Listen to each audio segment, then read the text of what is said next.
Welcome back to my channel. I'm Ben. Today, we step into a chilling construction site mystery. A worker, strapped with a safety rope, plunges to his death in an elevator shaft.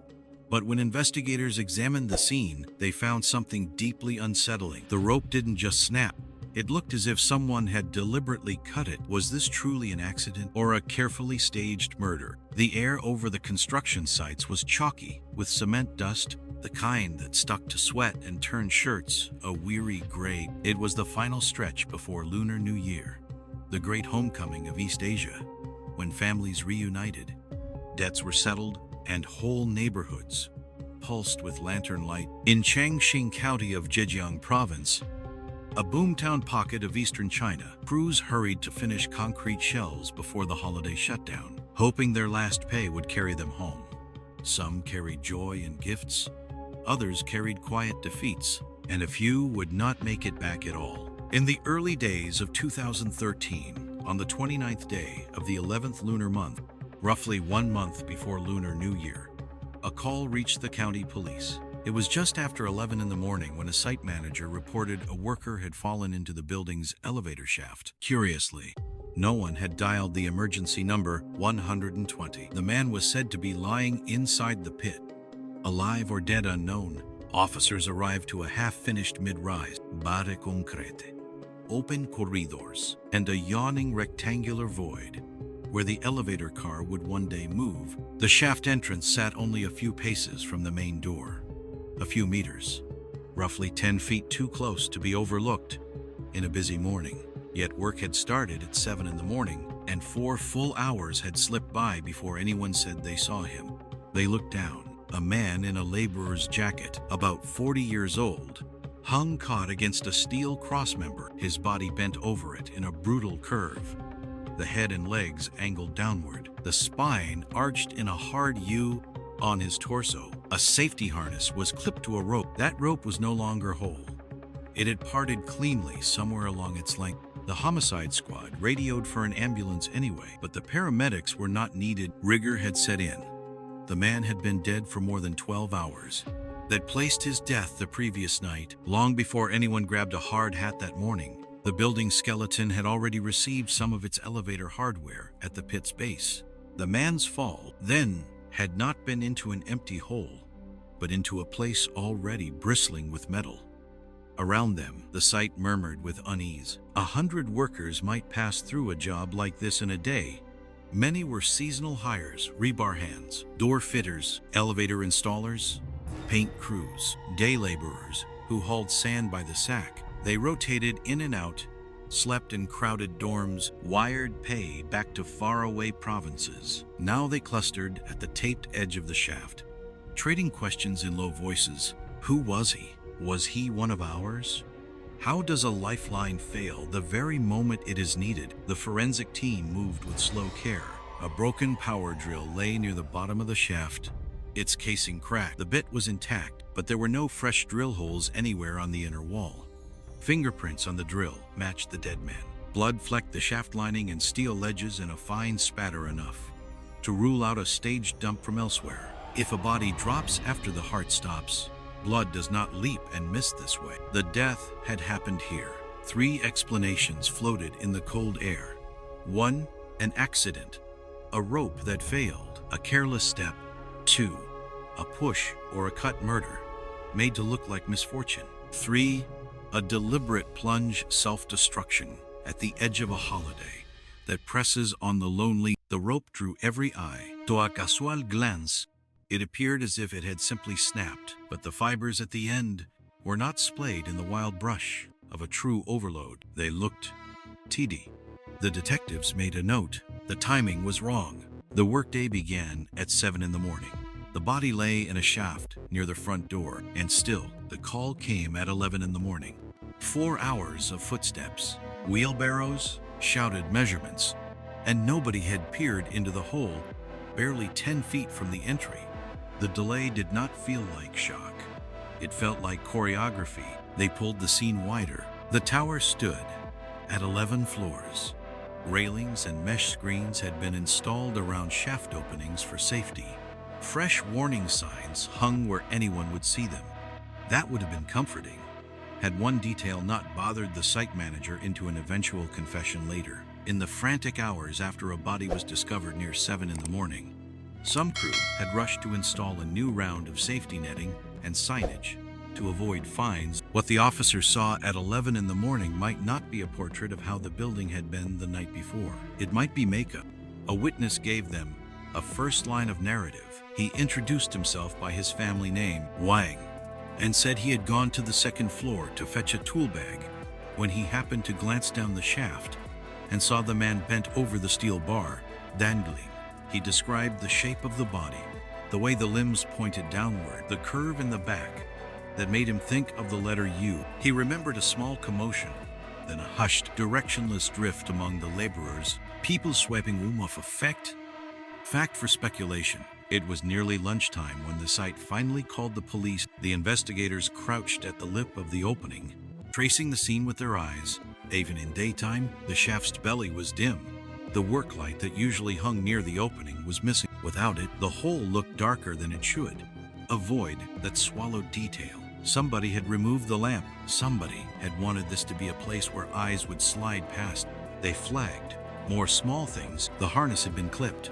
The rope was a common white line, the sort used around sites for general tasks, rather than certified vertical descent. If a man had planned to descend from the top floor, floor 11, and suspend himself between that and floor 10, his fall clearance would demand a rope long enough to pay out to the work position with redundancy.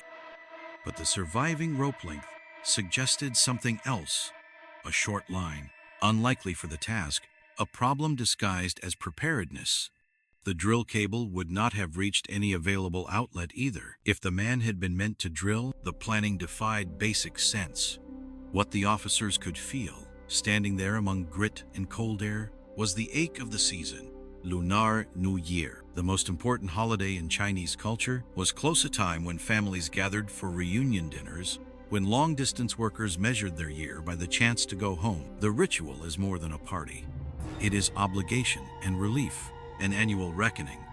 In the weeks before it, accidents often draw sharper pain. The dead worker's jacket was ordinary, but the story hinted at something calculated: a removal of light, a short rope, a shaft beside a front door, and a morning that somehow did not see what it should have seen. They still did not know his name. He had no phone on him, no identity card, only a pocket's worth of small bills. The detectives would have to work outward: dorms, foremen, subcontractors, anyone who might say, "He came with us." In cities that rise this quickly, memory is loose. Crews churn.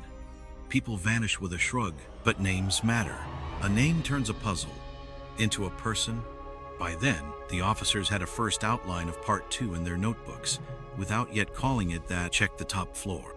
Verify whether an anchor point existed, measure the rope length, reconstruct descent, account for the missing lamp, and test the rope fibers. They knew only this: the hole had not simply taken a man, it had been prepared to accept him. And in the hush between elevator doors that did not yet exist, the building seemed to hold its breath. Death had happened here. The patterning of blood inside the elevator shaft, fine flecks on steel, dark arcs along the liner, ruled out the idea that someone had dumped a body from elsewhere. When a heart has already gone quiet, blood does not leap and mist, it seeps. That left 3 roads: an accident with a bad rope or a bad step, a shove or a cut, disguised as misfortune, or a deliberate fall into darkness. The detectives did not choose a road yet. They widened the scene and started counting people. A construction site late in the year is a storm of moving parts. Crews were swelling in number because the project was in its late phase, and Lunar New Year, the massive homecoming festival across East Asia, was less than 1 month away. In a culture where the reunion dinner is both joy and obligation, managers push to finish, workers push to collect pay and go home. The result is speed, corners shaved, and hundreds of laborers whose names blur into foremen's notebooks. Officers fanned out and began the routine that never feels routine: stop, ask, listen, repeat. They spoke to door fitters and elevator installers, to rebar men and painters, to day laborers whose job was simply to move sacks of sand. They logged the same answers again and again. Nobody knew the dead man, not even Wang. The elevator technician who had found the body claimed to have seen him before. The victim carried no phone, no identity card, only a pocket's worth of small notes. Establishing a name became the first priority because a name opens doors. Who he worked with, who hired him, who argued with him, who might have wanted him gone. The detectives entertained a simple possibility. Maybe someone was lying. If a man dies on your site, responsibility can mean money, fines, and headlines. A subcontractor could pretend he never hired the victim.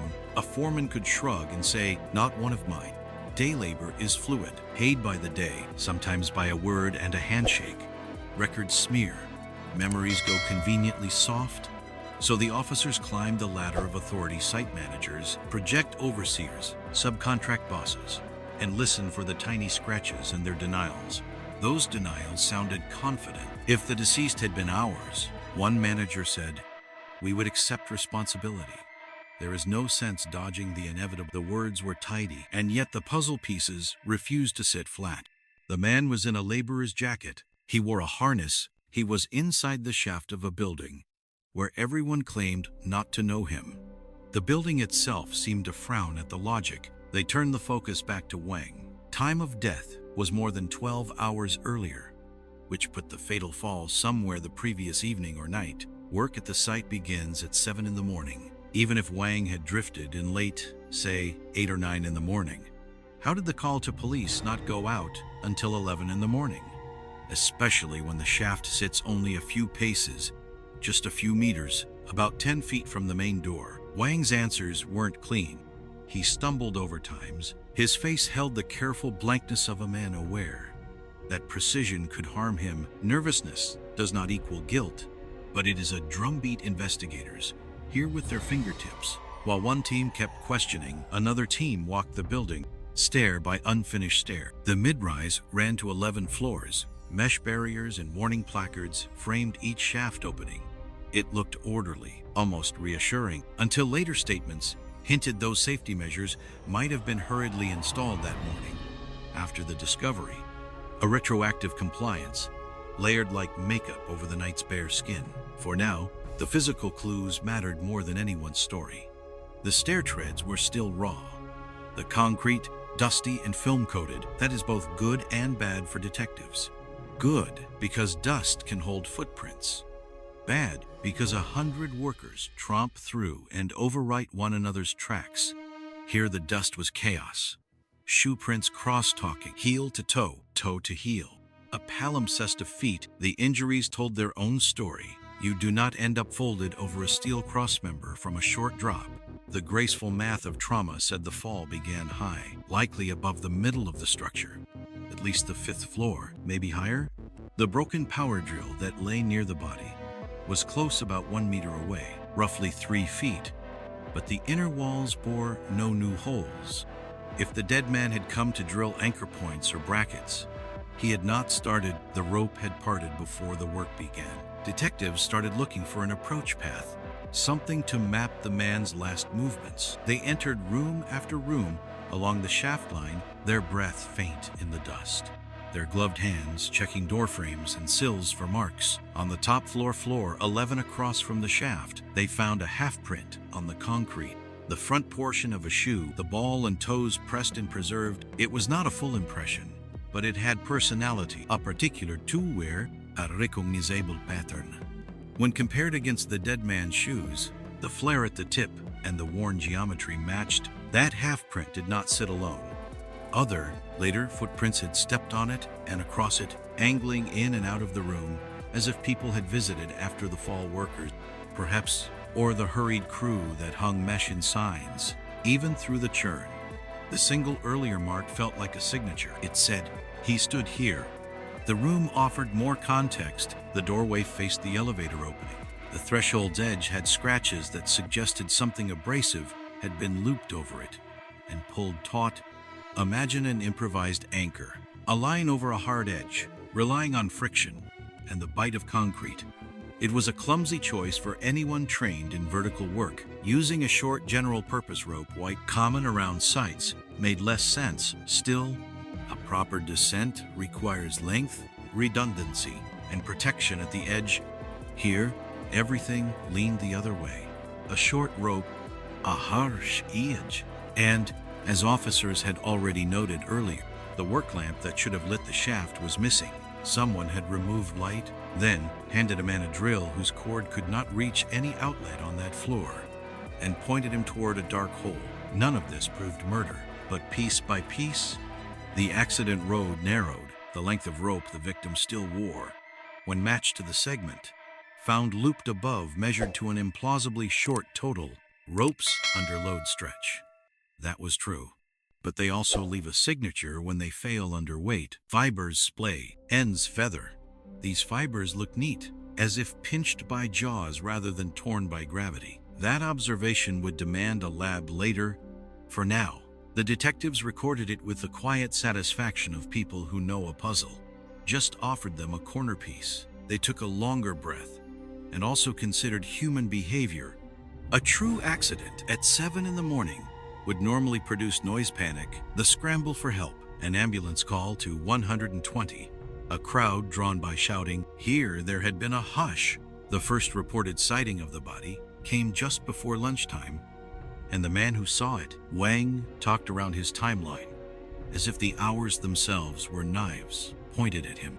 Hush is a choice. Darkness is a choice. A short rope at a high floor is a choice. Still, the investigators kept the middle path open in their minds. Perhaps someone had reason to recast the scene. Not to hide a murder, but to save a job, a license, a bonus before the holiday.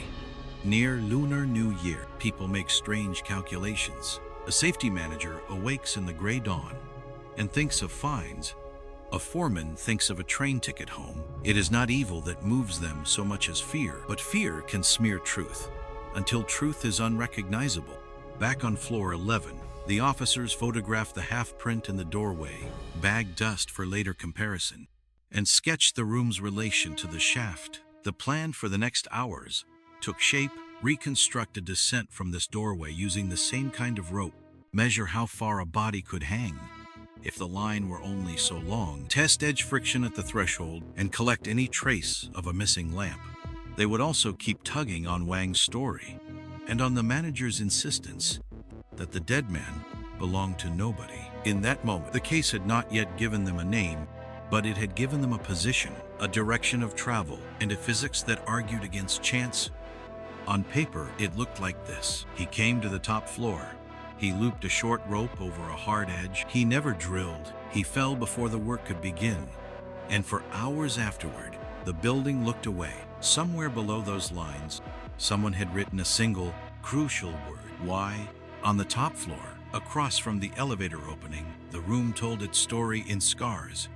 A thick steel tube lay horizontally at the doorway, set at hip height like a bar someone had dragged here from elsewhere. It did not belong to the job. It was not part of the building's frame. It looked like something repurposed, an object that had a life before this room and had been recruited for a different purpose the previous night. Along the tube's inner lip, fine metal scratches caught the light. On both sides of the concrete door jamb, there were shallow abrasions, thin, parallel lines where metal had pressed and chafed. When detectives leaned in, they saw a short length of white rope, still looped around the tube, the end frayed where it had parted. The picture arranged itself. With a cold logic, a worker had clipped his harness to the line, thrown the rope over that tube, and eased himself into the dark. The tube, braced between steel and wall, would have provided friction and improvised anchor for a descent between floor 11 and the yawning cavity toward floor 10. But the plan, if it was a plan, never got to the work. The man and the drill went down together, the rope no longer one piece, the shaft swallowing both. Close to the window ledge, the officers found a small red cloth bag. Inside were 2 winter gloves. They were not work gloves. In many Chinese cities, riders on electric bikes and scooters favor padded, windproof mitts in cold months, thick on the back of the hand, lined for warmth, more about comfort than grip. These two gloves were not a pair, they were different colors. And, more tellingly, they were the same hand, mirror copies rather than companions. Someone had taken the wrong glove from somewhere else, or in the dark had stuffed the first two they could find into a bag. The room also lacked its usual light. Elevator shafts are dim even at noon. A portable work lamp typically hangs near the opening to throw a hard circle of safety into the hole. That lamp was missing. It was not broken on the floor. It was not coiled at the wall outlet. It had been removed, taking together a short rope on a harsh edge, a drill whose cord could not reach any outlet on the floor, a missing lamp, and a bag with two mismatched winter gloves. The details began to argue for company. The dead man had likely not come here alone. At least one other person had been present, moving in tight quarters with him. That second person could have grabbed gloves in a rush, lifted the lamp off its hook to deepen the darkness, and slipped away once the fall had happened. Why would someone kill the light? Darkness saves time for the living. Darkness delays discovery. The lab later confirmed what the eye already suspected. When DNA technicians swabbed the inside lining of each glove, one glove carried the victim's genetic profile. The other carried the profile of a second male. Two gloves, two owners, two people in this room last night, out in the open air. The case evolved the way construction gossip travels, riding the wind between half-built towers. Workers remained tight-lipped, repeating that they did not know the dead man, that he was not part of their crew, not one of the elevator installers, not a day hand they had seen. But residents who lived along the access road had memories of their own, and no incentive to protect a foreman's bonus. A few said they had stood in doorways the previous afternoon and watched a fight rush across the site like a brush fire. Two groups of workers swinging, then a scattering as managers and other laborers ran in to pull them apart. Someone, they said, looked badly hurt. 3 or 4 men hoisted the injured and carried him inside the building. When curious onlookers drifted closer, a supervisor came out and waved them away. Nothing to see. It happens. Go home. A rumor is a flimsy thing, but timing gives it bones. By midday the next day, police cars were at the gate, and word spread that a man had been found dead in the shaft. The residents connected the evenings, as people do. A fight, a man carried inside, a delayed discovery by morning. Perhaps, they thought, the man had been beaten to death, and the site bosses had staged an accident to bury blame under concrete and paperwork. Detectives took the story to the site manager. To his credit, or perhaps out of relief, he did not deny the brawl. A subcontracted crew had come in to drive steel posts. He said they were hired for a short window, paid through a team leader, who would then split the wages. A dispute over end-of-project pay boiled up, and the argument grew teeth and fists. The manager said the injured man had only superficial wounds, that he had been bandaged at a local clinic and released. He even handed over the team leader's number.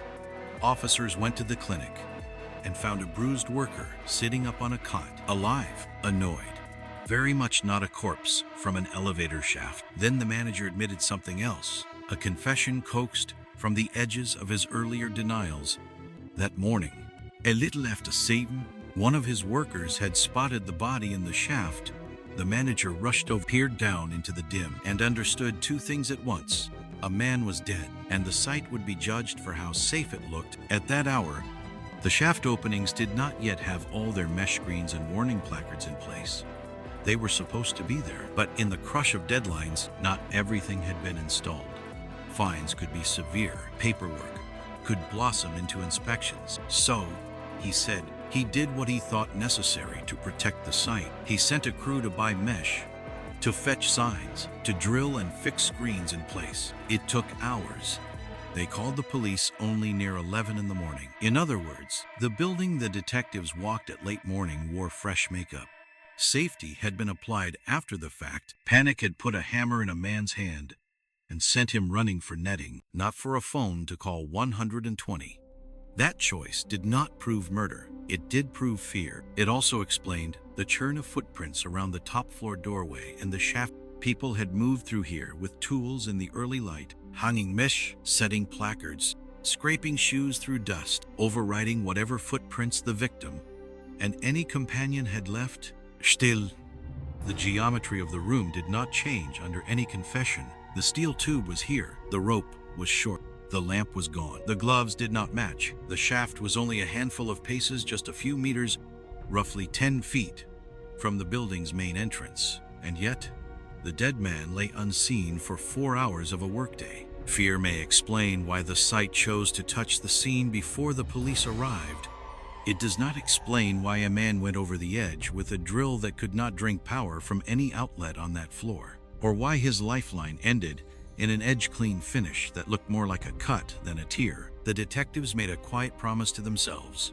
They would reconstruct the descent using a rope of the same type, measure exactly how far a body could hang if the line was only so long, and test what happens when the line is dragged over a hard edge.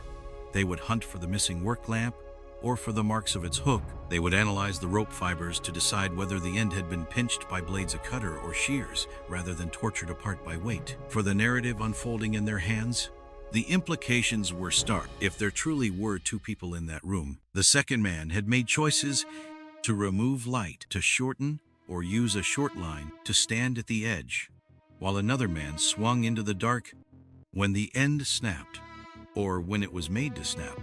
One man fell. The other walked away carrying daylight in his hand. Somewhere between those footsteps, the case turned from the physics of falling to the psychology of intent, and the building, with its new rectangles of mesh and bright hazard signs, tried to look virtuous under a winter sun, as if costume could unwrite the night. The site manager's story finally cracked, not with drama, but with the sigh of someone doing math in his head. He admitted that just after 7 in the morning, a worker had already spotted the body in the shaft.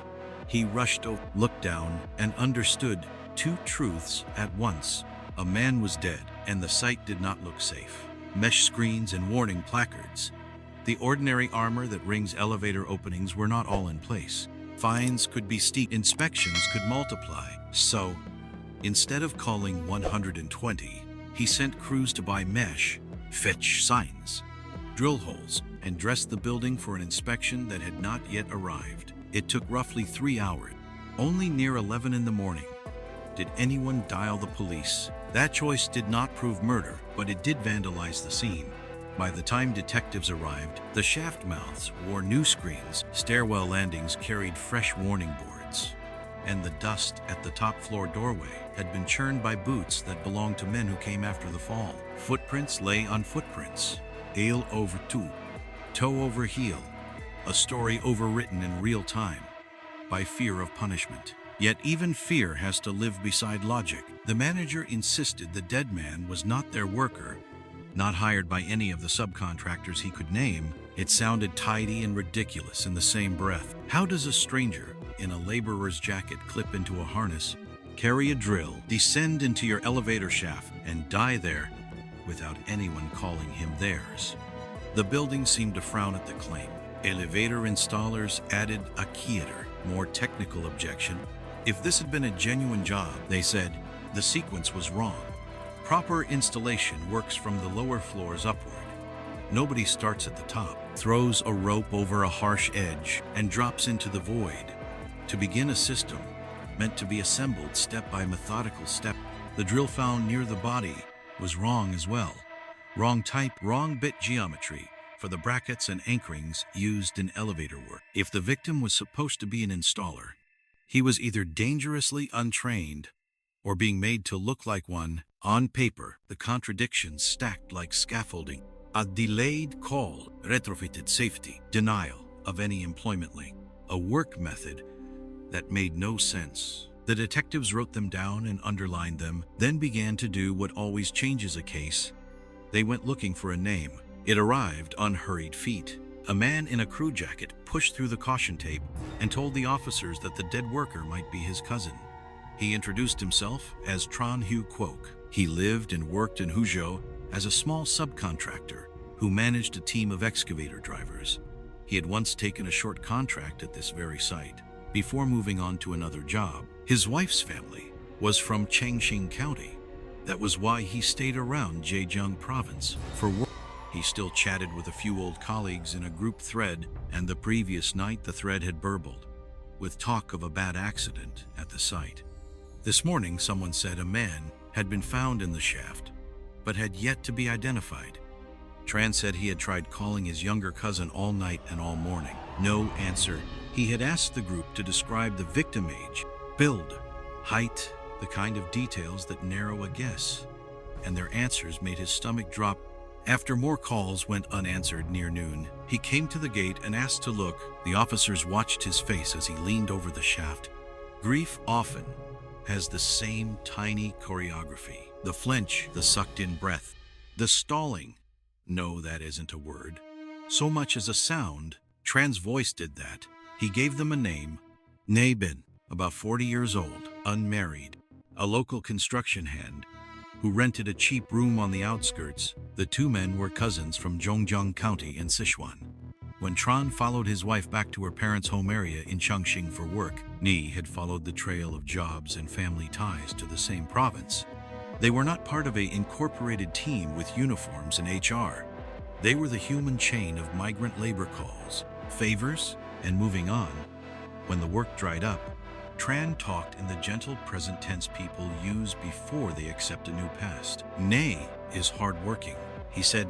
He rides out with me in the morning. He helps me with little chores after dark. He has no brothers or sisters. Their parents back in Sichuan were gone, now both dead. He kept saying we, when the officers had already begun to write. It took a minute for language to catch up to the shaft. The detectives asked Tran for the address of Gay's rented room. They needed the ordinary details that grow a person out of a puzzle. A bed, a bowl, a phone charger, the bills tucked into the back of a cheap notebook. The little dormitory sat in a side lane beyond the site's perimeter, a place of stacked bunks and thin doors, enamel cups drying by a sink, a rice cooker that had known a dozen owners. They did not need the exact brand of detergent in the corner to understand the life. They had seen it in 100 other rooms. There was a roommate surnamed Tan who shared the rent. He had the worn-out suspicion of a man used to being asked questions by people in uniforms. He said he and Ni were not close. They split the cost, kept to themselves, went to different sites, did not talk much. As for the night of the 9th day of the month, he said he did not know where Inge had gone. That was not strange on its face. The last weeks before Lunar New Year, China's great family holiday, a reunion dinner that functions as both joy and duty, are a swirl of extra shifts, promises of quick money, and tired men who go to sleep in their clothes. It is also a season when loneliness has an edge.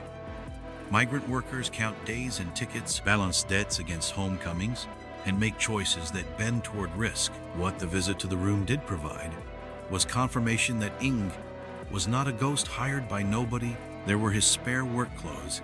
There were receipts from jobs around Changxing. There was a small red cloth bag, like the one found on the top floor, common enough not to prove anything, common enough to tug the heart. The officers searched for bleached gloves or remnants of a portable work lamp, and found neither. Evidence is like weather, it moves. Sometimes it has already blown through by the time you arrive. Back at the site office, detectives pressed the managers and subcontract leads again, now with a name on the table. The denials did not soften. No, they said he was not on our rolls. No, he was not brought in by our elevator crew. No, he was not hired as a day hand by any foreman we can reach. The answers drew a circle so clean that it looked like a lie even if it was true. Someone, somewhere, had invited Ni into that building the night before. Sitting with Tran at a metal desk, the lead investigator worked the problem from another angle. Who owed whom money? Who had argued about wages? Who had been gambling?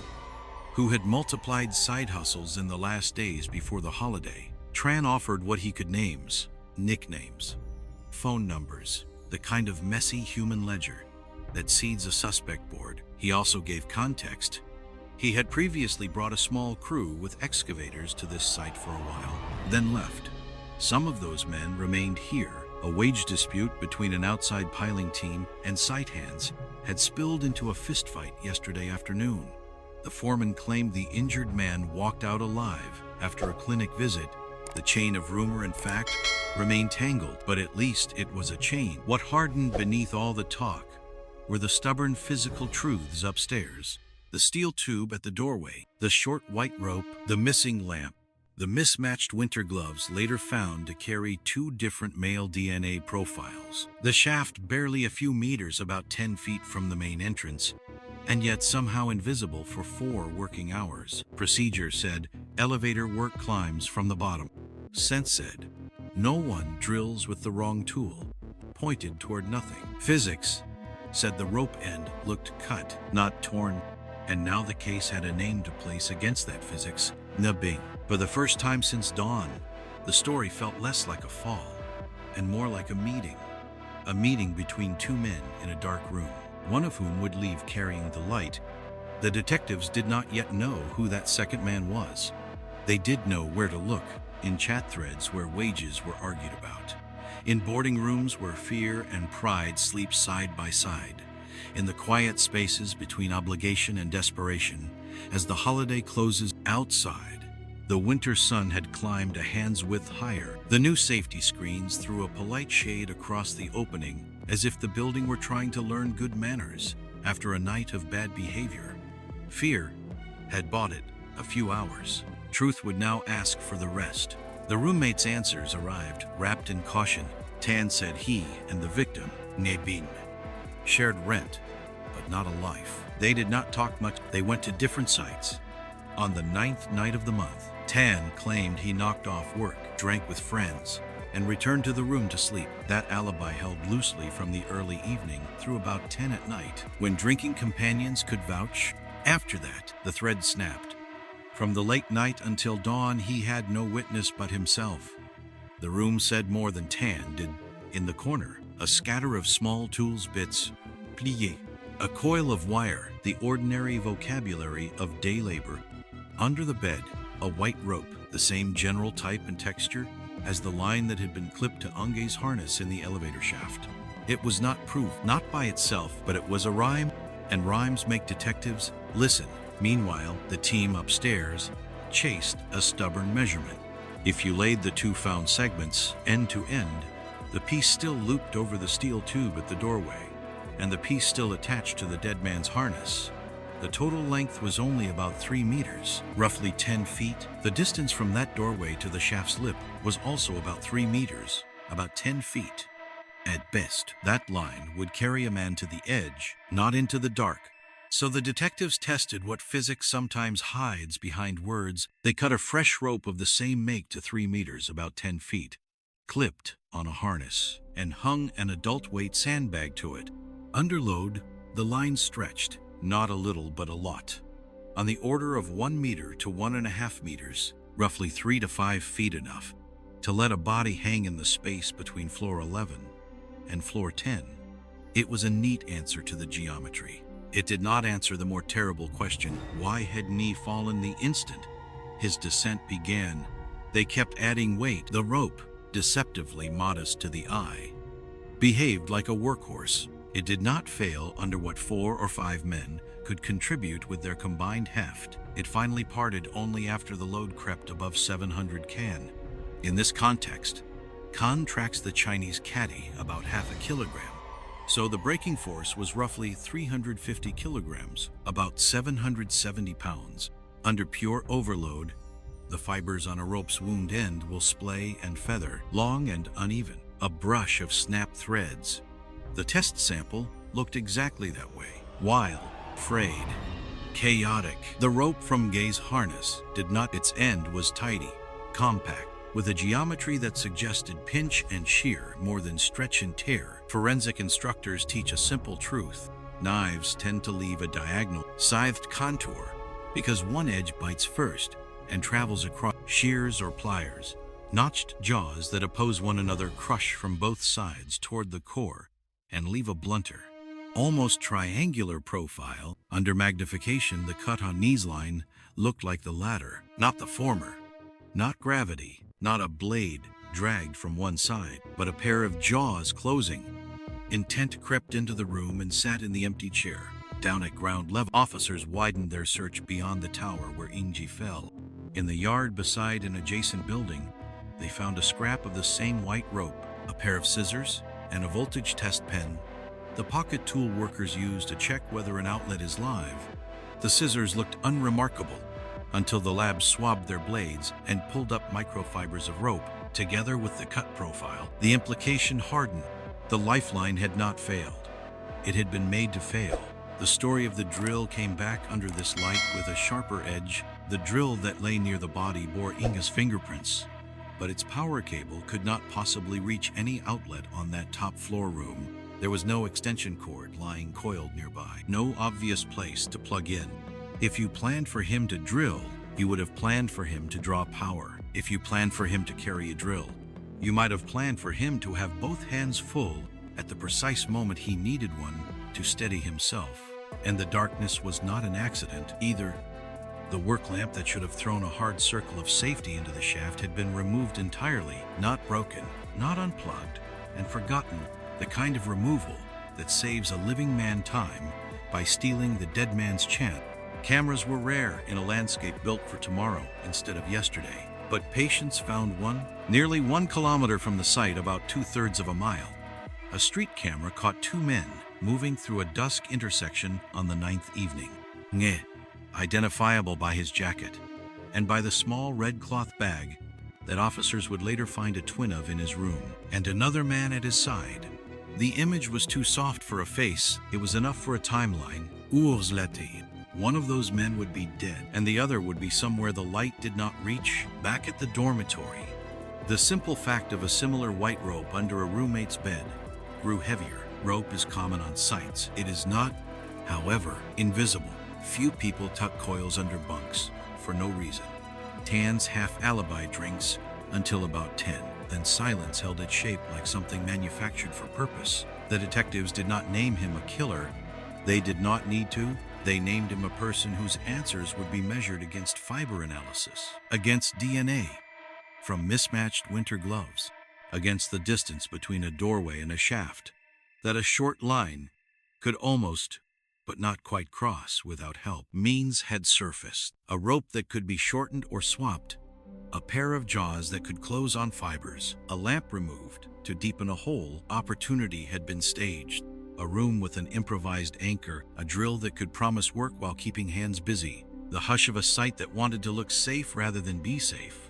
Motive was still a shadow. Money can sharpen into murder near a holiday. So can the fear of being found out for something unrelated that suddenly becomes very related when a man dies in your building.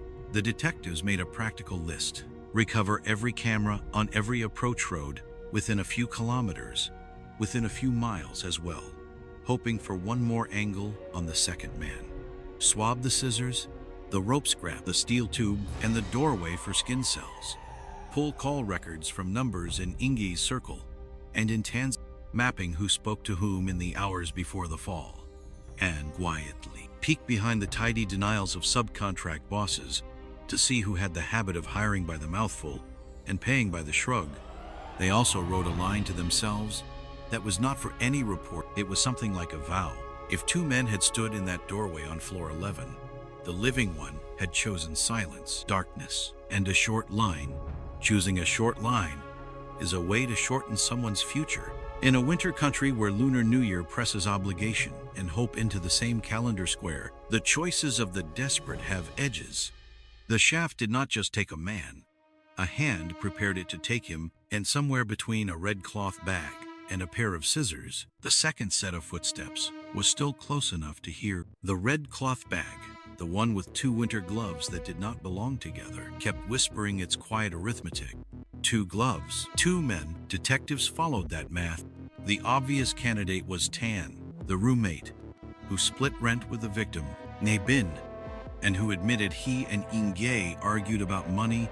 He owed Na about 2,000 yuan back rent. Na had fronted and kept reminding him to repay. It was motive-colored, at least a little, but evidence kept its own counsel. Tan had no alibi after roughly 10 at night on the 9th evening. Yet his DNA did not match the second glove. He was still a man with debt and temper But the glove in that bag belonged to someone else. Someone like the cousin. Tran Hu Quoc had entered the case as a relative arriving to identify a body, and to help with funeral arrangements, he presented himself as a small subcontractor based in Huzhou. Away from Changxing County where the death had occurred, it sounded tidy. Then the timeline cracked. Travel records showed that Tran had only reached Huzhou in the gray hours of the 10th day and had turned around by late morning to come back and identify Nge. In other words, on the 9th night when Ni died, Tran had still been in Changxing. A security guard added a thin, telling thread. A few days before the death, the guard had asked a stranger at the gate what business he had inside. The man said he wanted to leave some tools on site. The guard noticed the man's accent, Sichuan, distinct and heavy. Tran's home was Sichuan, in a landscape crowded with short-term laborers. Faces blur. Accents do not. Suspicion moved from the dormitory to the passenger seat of a police car. While riding with an officer to Ni's rental room, Tran made a phone call and deliberately switched to the Sichuan dialect, telling the person on the other end to stick to a story he had just texted and to delete the text. Tran did not know that the officer had grown up in Sichuan before transferring to Zhejiang. The dialect was no veil to him. It checked Tran's phone. The messages were gone, wiped clean in a hurry, on paper. Tran was still a bereaved cousin. In the detectives' heads, the word cousin had started to sound like costume. They turned to records that do not care about costume household registers, family booklets, the administrative sinew of Chinese life, and found the seam. Tran and Ge were from the same county back in Sichuan, but they were not cousins. The kinship had been an identity borrowed for convenience and sympathy. It also gave a man license to move close to a crime. The detectives brought Tran in not as family, but as a person of interest who had impersonated family. He still denied involvement. Then, they asked for a DNA sample to compare with the second glove from the red bag. The lab result did not take sides. It simply matched. The glove that did not carry Nge Bin's DNA carried Tran Hu Quoc's, confronted with a cut rope that looked more pinched than torn, a missing work lamp that had not fallen but been removed, a drill that could not reach any power on that floor, a security guard's memory of a Sichuan accent at the gate, a phone emptied of messages, a false kinship, and a glove that held his cells. Tran stopped trying to be a relative. He confessed. The story he told did not begin at an elevator shaft. It began years back in the same countryside where both men learned to make do. They were from the same place in Sichuan, fellow villagers who drifted east for work, because that is what men from their county did toward Zhejiang and its building boom. Toward cities where concrete rose faster than names could be learned, Tran found small footing as a subcontractor, supplying excavator crews when projects needed ground torn open. Nge found his footing as a construction hand, the kind who did a little of everything and enough of anything to keep the rent paid. Nge Bin Transet was the kind of worker people describe the same way in every city. Patient, steady, early to leave, late to return, polite with a small smile. He did not drink much. He saved what he could. He also gambled. On off days, he gathered with friends to play. On work nights, he played online. It is a tension that lives in many men: thrift and risk, penny counting and sudden wagers. Gambling is also a road to people who lend money at a price. Through those circles, Nge told Tran he knew of an investment. It was simple on its face. Give money to a group that loans to debtors at high interest and receive a cut of the returns. No collecting, no arguments. We take a smaller share, he reportedly told Tran, so we do not have to do anything ugly. In cash-hungry months before Lunar New Year, the family holiday that functions as both joy and duty across East Asia, easy returns feel like balm. Tran wanted to believe trust has muscle memory when it travels along the same hometown road. He handed over an initial stake of 100,000 yuan. The first month produced 20,000 yuan. In profit, 1/5 of the principal. Counted out like a promise. It was enough to make Tran feel clever instead of careful. It was enough to make the door to something darker swing open. What that something darker was would occupy the next hours of questioning, Did the money stop returning? Did debts elsewhere start yelping at Tran's heels? Did the partnership sour because someone skimmed, or because there had never been a real partnership at all? What detectives knew for certain was not motive's pure name, but its rough shape. Money had sat between the two men, like a third, Sile participant. Near a holiday, when men count train tickets and red envelopes, money is not abstract. It growls and drags people by the sleeve. Facts, however, did not need motive to breathe. The glove said Tran had been in the room across from the shaft. The rope fiber said jaws had closed, not wait, had torn. The lamp's absence said someone had chosen darkness to buy time. The drill's cord said no one ever intended work to begin. The security guard's accent memory said Tran had been at the site before he had reason to be. The travelogue said Huzhou was a theater prop, not an alibi. The deleted messages said a story had been rehearsed and then set on fire. The cousin had become the companion. The companion had become the man who stood at the doorway, while another man dropped into the dark. What remained for the case was to braid facts, to motive in a way a court would accept, track the money, interview the lenders if they existed, map every call from the 9th and 10th days, reconstruct the final conversation inside that top floor room, and ask a question that hides inside many midnight crimes. At what moment did planning become murder? Was the rope cut while Guy was already on the line, his hands busy with a drill that could not drill? Or was the rope shortened first, so that the descent would immediately become a fall? The physics were fixed. The psychology still had degrees and timing to be nailed down, but the direction was clear. Tran had walked into the building with daylight in his hand. He had walked out with daylight still in his hand. And for hours afterward, the site pretended not to see what the dark had been asked to hide. In the end, the case was not about a cousin at all.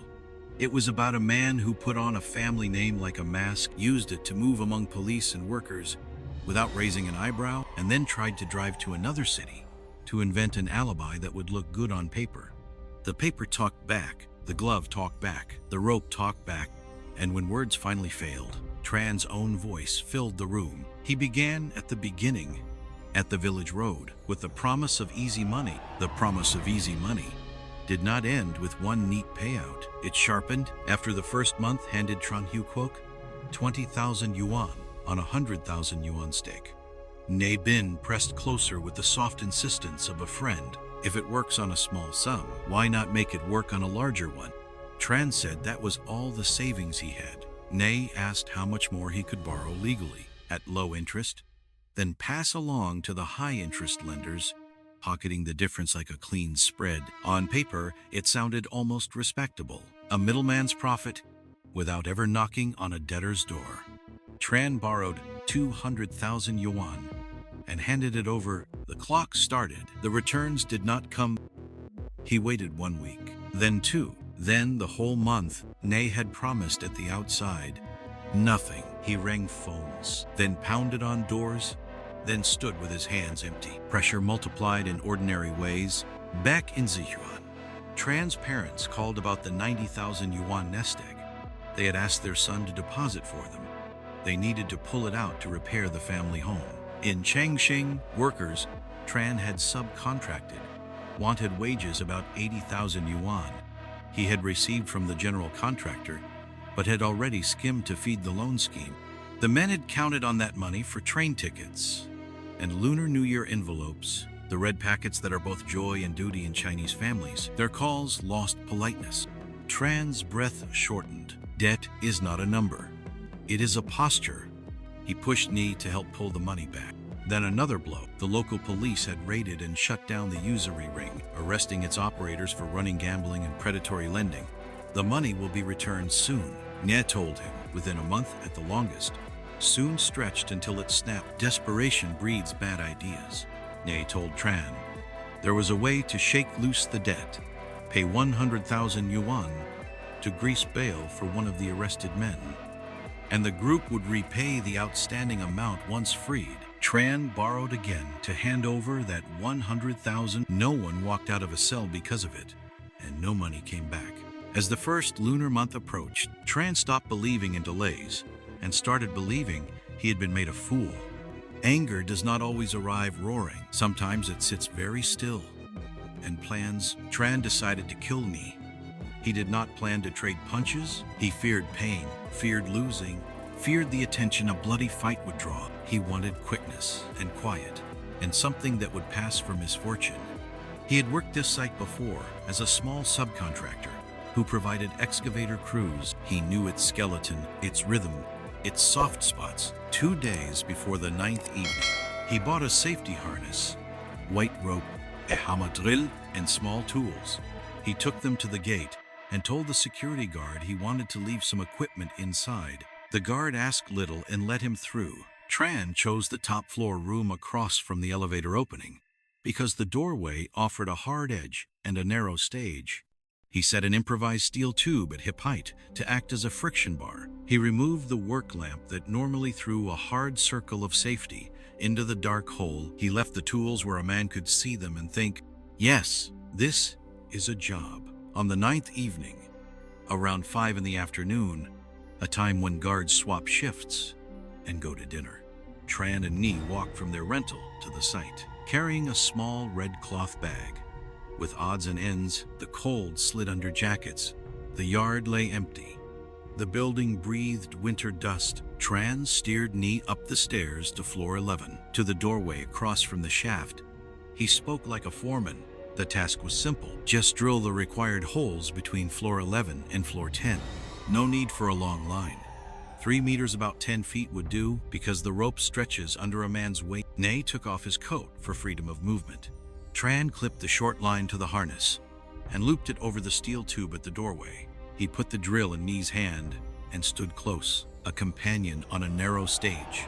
Ni eased backward toward the void. Then Tran cut the rope. Whether it was scissors or shears hardly mattered to physics. The line parted with a pinched geometry rather than a feathered one. There was a shout that sounded less like a word than a startled breath, made large. Then the blunt percussion of a body meeting a steel cross member, and the final drum of a fall. Darkness deepened because the lamp was gone. Tran crouched in a corner and waited through the minutes that stretched long enough for a clock to doubt itself.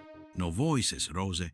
No feet thudded on stairwells. No phone call went to 120. After long minutes, the scene became chores. Tran took a pair of winter gloves to handle what needed handling, picked up the spare rope segment and the voltage test pen, and gathered Ni's coat. He rifled the pockets for a wallet and a phone, things that would complicate identification, and bought him the illusion of time. In the hurry and poor light, he made a small telling mistak from the red bag. He took one glove of his and one glove of Ni's, leaving behind 2 mismatched mates for investigators to find. He left the building and, in the yard of the neighboring tower, tossed the scissors, the spare rope, and the test pen into the dark. The rest of the story tried to dress itself as kindness. The next day, Tran arrived as a cousin, worried and helpful, threading himself through workers and police with the right mixture of grief and cooperation. He drove to Huzhou in the gray hours and drove back by late morning to look responsible. He told his phone what to say and then told it to erase the record. He counted on faces to blur and on titles to carry him where strangers could not go. For a while, it worked, but the physics never signed off. The short rope made no sense unless someone wanted it to fail fast. The missing lamp was not a mistake. It was a choice to buy time. The drill's cord could not reach any outlet on that floor. It turned the first seconds of descent into the most dangerous ones by keeping both hands full. The gloves refused to pair and instead paired 2 men. Cameras, scarce as they were, fixed a dot on the map, 2 figures at dusk, one with a red bag. And when the word cousin met the word registry, the false seam showed Tran's confession. Once it cracked, poured out in order. The money had been real at first, then unreal. The parents' request had been real. The 80,000 yuan demand from workers had been real. The fear of Lunar New Year, arriving with debts piled to the ceiling, had been very real. The 100,000 yuan last-ditch bail had been the shove that turned worry into malice. He set the stage for a scene that would look like industrial misfortune. Short rope, no light, wrong tool, then waited for darkness to do the rest. In the end, The case was not hard to explain. It was hard to look at. A man stood at a doorway with another man he had known for years. He held daylight in his hand, and he chose to remove daylight from the room. He watched gravity do what he had arranged for it to do. He walked away, while winter sat on the concrete and made the air cold. Later, in notes that would become charges, detectives wrote the few lines that mattered to a court. Tran Yu Kwok lured Ne Bin to a construction site on the 9th evening. He prepared an improvised anchor and a short line. He removed the work lamp. He handed the victim a drill whose cord could not reach power. He cut the rope while the victim was suspended. He stole the victim's phone and wallet. He fled, discarding tools and rope. He returned the next day impersonating a cousin. The rest, the lies at the gate, the Huzhou detour, the erased messages were flavor. The meat was a pair of jaws closing on a lifeline, and beneath the legal language, another sentence lived: near Lunar New Year, when families prepare the reunion dinner and men dream of home. Money had pushed two fellow villagers to the edge of a hole. One let go of the other. Tran Yu Kwok left the building carrying daylight, and the dead man's quiet. He did the next things with a clerk's efficiency. He went to the river, the narrow brown ribbon a few streets from the site, and dropped what could name a life. The phone, the wallet, the identification papers, even the winter coat Ne Bin had shrugged off before stepping toward the void. Water swallows evidence with a patience that men envy. From there, Tran did not burrow into a hole. He tried to lay bricks for an alibi. He hired a ride and headed for Huzhou in the gray hours, far enough on paper to be not in Chongqing County, when the police would one day ask, "Where were you?" But even in flight, he kept one hand on the case, thinking ahead. He texted a few old co-workers who still labored at the site. He did not ask, "Did someone die?" He asked the harmless thing people ask to oil a chat: "Anything new?" On a work site, a death is the biggest new there is.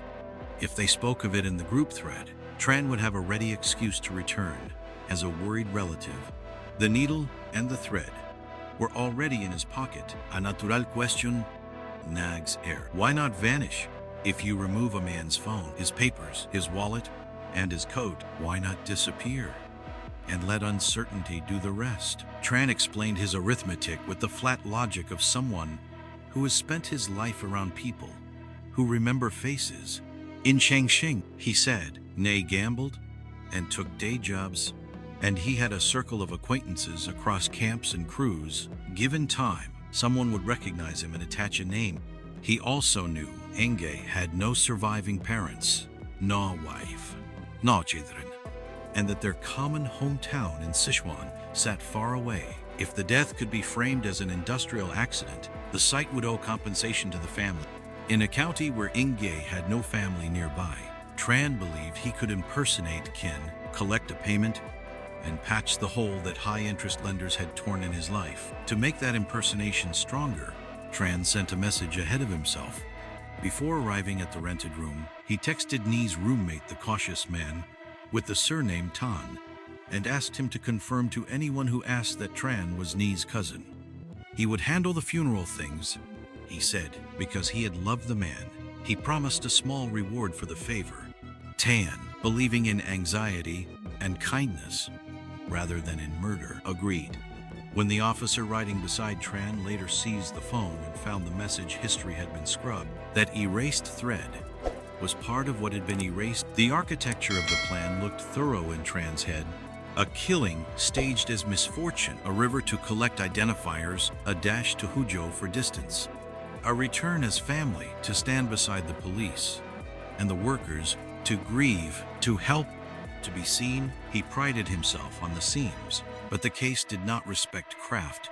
Tran was arrested within 2 days. Once in custody, the spiral he had walked began to lay down dates and receipts. Detectives verified his claims about loans and investments, not by rhetoric, but by paper. Statements, IOUs, contacts within the small criminal network that mixed gambling with usury. The number that had most rankled Tran, the last 100,000 yuan. He said he had given Niue to bail out an arrested lender so repayments could resume. shifted shape under interrogation. That money, the records showed, had not greased any release. Ne had used it to pay down his own debts. The sting in Tran's memory of that discovery had teeth. It was one of the teeth that bit down on the rope. Courts do not write in poetry. They write in charges and dates. In November of 2013, a court sentenced Tran Huy Quoc to death for intentional homicide. The line from investment to rage had become a line of law for the storytellers, detectives first, then journalists, then us. The shape of Tran's fall is painfully familiar. It is the slope so many men slide down near Lunar New Year, when duty and hope share a square on the calendar. In the beginning sits trust, the hometown bond, the fellow villagers' word, the ease with which men from the same county settle into yes. Then comes appetite, not the greed of palaces, but the hunger of someone who thinks he has found a shortcut out of fatigue. 1 month, and the money grows. One more stake, and it grows again. Then comes the moment economists named in psychology textbooks teach, the sunk cost trap. The more you feed the fire, the more you tell yourself that walking away wastes everything you have already thrown in. You double down. You borrow again. You tell yourself you are rescuing, not gambling. When loss finally bears its teeth, when parents ask for the savings they entrusted to you, when workers you hired demand wages, you already skimmed off to chase returns. When red envelopes and train tickets loom like deadlines, anger has 2 directions. It can find your own reflection and say, you were a fool, or it can find a nearby face and say, you did this to me. Tran chose the second and made a plan that required silence, darkness, and a rope that would not last longer than a breath. None of this softens responsibility. If anything, it hardens it by showing how many chances there were to stop. He could have told his parents the truth. He could have paid his workers first. He could have refused to dress up a killing as an accident. He could have let the dark keep one man alive. He did none of those things. Instead, he rehearsed a cousin's sorrow, practiced a dialect like a veil, and trusted water and distance to do work that physics and forensics were already undoing. And yet, the caution that grows out of a case like this does not aim only at murderers. It aims at the rest of us who have stood at smaller ledges. Easy profit is almost never easy. Trust is not a strategy when you feel yourself saying, just a little more, and the last loss will make sense. You are already in the story's middle, and the ending has started to write itself. At the end of the case file, beneath the lines about rope and gloves and missing lamps, the detectives describe Tran's post-crime movements in plain words.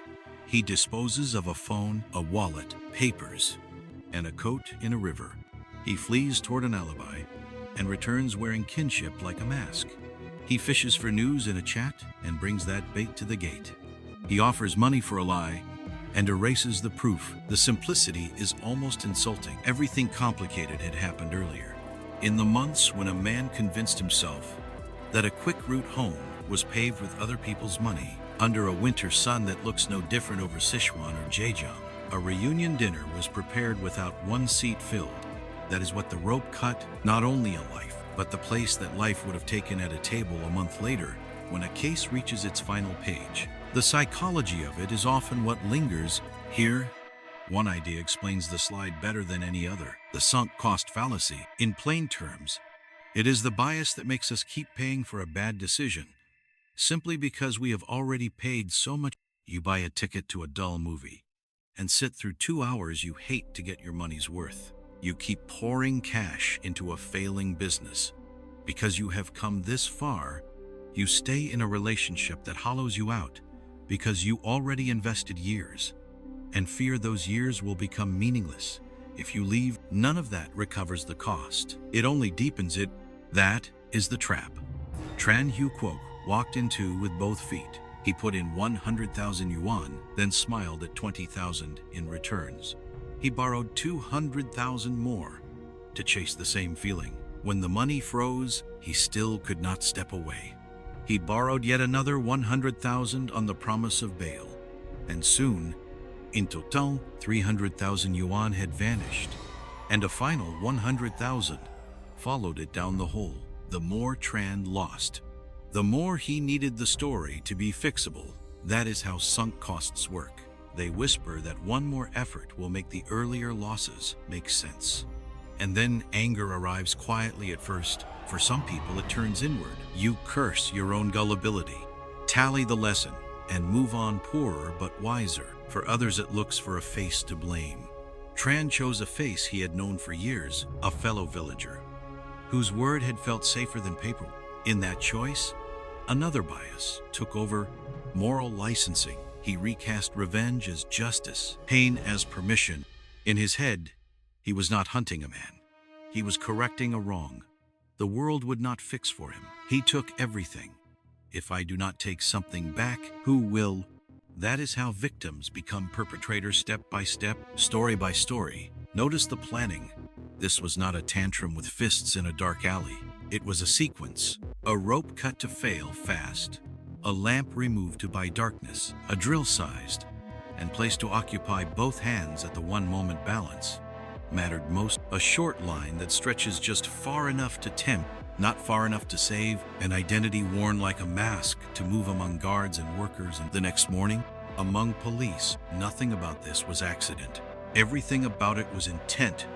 But intent lives inside context. Late in the lunar year, when train tickets and red envelopes feel like verdicts, debts grow teeth, parents ask for the savings you promised to hold, subcontracted workers call for wages you already skimmed to chase easy returns.